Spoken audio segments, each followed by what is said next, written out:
குறைந்த விலை நிறைந்த தரம் தங்கள் தேவைகள் அனைத்தும் ஒரே இடத்தில் Jayachandran. GT Holidays, South India's #1 travel brand. You know you are special when you're with GT Holidays. நீலம் ஸ்டுடியோஸ் அப்ளாஸ் என்டர்டைன்மெண்ட் தயாரிப்பில் மாரி செல்வராஜ் இயக்கத்தில் துருவ் விக்ரம் நடிக்கும் பைசன் அக்டோபர் 17 முதல் திரையரங்குகளில். கிருஷ்ணகிரி மாவட்டம் ஓசூர் அருகே உள்ள முல்லை நகரில் அரசு மேல்நிலைப் பள்ளி ஒன்று செயல்பட்டு வருகிறது. இந்த பள்ளியில் உள்ள விளையாட்டு மைதானத்தில் கடந்த 26ஆம் தேதி ஞாயிற்றுக்கிழமையன்று இங்கு படித்த முன்னாள் மாணவர்கள் சிலர் விளையாடி கொண்டிருந்தனர். அப்போது அந்த பள்ளிக்கு வந்த ஒரு ஆணும் பெண்ணும் மாடியில் உள்ள ஒரு வகுப்பறைக்கு சென்று கதவை மூடியுள்ளனர். இதை பார்த்து சந்தேகமடைந்த மாணவர்கள் உடனடியாக அங்கு சென்று கதவை தட்டியுள்ளனர். சிறிது நேரம் கழித்து வெளியே வந்த நபரிடம் இங்க என்ன பண்றீங்க என மாணவர்கள் கேட்க, ஏதோ பண்ணிட்டு போற போடா என துரத்தி இருக்கிறார். அதற்கு மாணவர்களும் நீங்க யார் என்று கேட்டபோது என்ன பார்த்ததில்லையா, நான் அந்த ஸ்கூல் SMSC பிரசிடென்ட் என்று தெரிவித்தார்.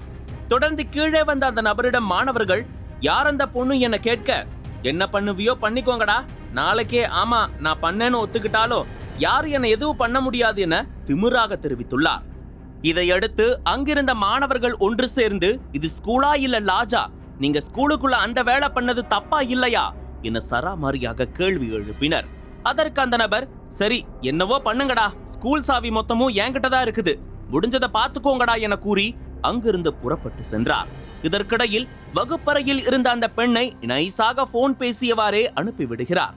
இவை அனைத்தையுமே அந்த மாணவர்கள் தங்களது செல்போனில் வீடியோவாக எடுத்துள்ளனர். இந்த வீடியோ காட்சிகள் தற்போது சமூக வலைதளங்களில் பரவி வருகிறது. இது சம்பந்தமாக கிருஷ்ணகிரி மாவட்ட முதன்மை கல்வி அதிகாரி முனிராஜ் சம்பந்தப்பட்ட அரசு மேல்நிலைப் பள்ளிக்கு நேரில் சென்று தலைமை ஆசிரியர் காந்தி மற்றும் பள்ளியில் பள்ளி மேலாண்மை குழு தலைவர் உமா ஆகியோரிடம் விசாரணை நடத்தினார். அதில் வீடியோவில் சிக்கிய நபர் பள்ளி மேலாண்மை குழு தலைவர் உமாவின் கணவர் உமேஷ் என்பது தெரிய வந்துள்ளது. மேலும் உமேஷ் மற்றும் அந்த பெண்ணிடம் நடத்திய விசாரணையில் சம்பவத்தன்று பள்ளி வகுப்பறையை சுத்தம் செய்ய ஒரு பெண்ணை அழைத்து வந்ததாகவும் அதனை மாணவர்கள் வீடியோ எடுத்து பெரிதாகிவிட்டதாகவும் கூறியுள்ளனர்.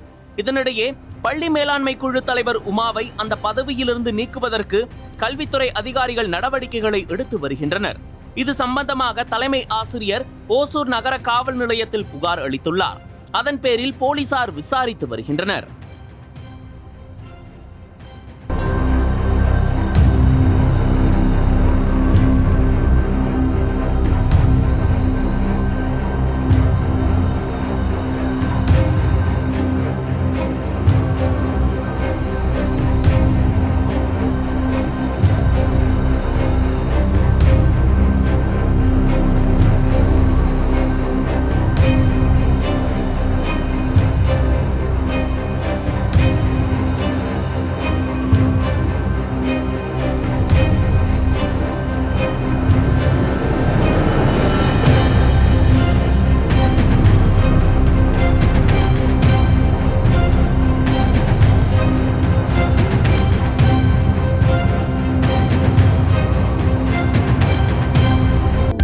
அனல் பறக்கும் செய்திகளை அப்டேட் செய்து கொள்ள நக்கீரன் களத்தை இப்பவே சப்ஸ்கிரைப் பண்ணுங்க.